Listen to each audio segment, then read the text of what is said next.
జపాన్లో యూనిట్కి ఖర్చు 75 పైసల నుంచి 50 పైసల నుంచి 75 పైసలే.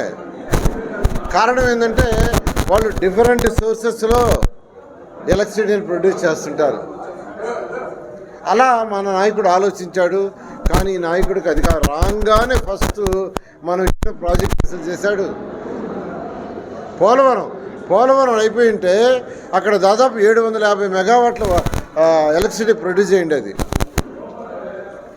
అది తక్కువ రేటుతో అయ్యింది.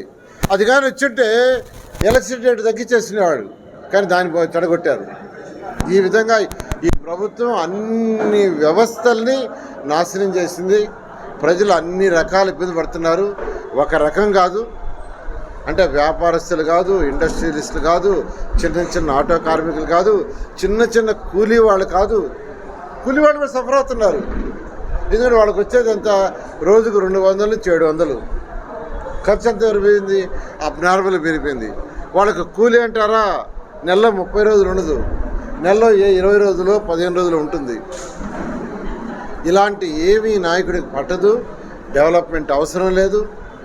అసలు డెవలప్మెంట్ అంటే రాష్ట్రము బాగుపడాలంటే ఇండస్ట్రీస్ రావాలండి. దేనికి బాగుపడదు. ఇండస్ట్రీస్ రావాలా, మంచి ఇన్ఫ్రాస్ట్రక్చర్ ఇవ్వాలా, రోడ్లు, డ్రైన్స్, వాటర్ ఫెసిలిటీస్ ఇవ్వాలా. అవి ఏమీ లేదు.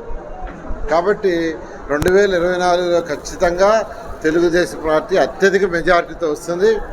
ఎలాంటి మెజారిటీ అంటే వైసీపీకి సింగిల్ డిజిట్ లోపలే ఉంటుంది. నేను చెప్తున్నాను.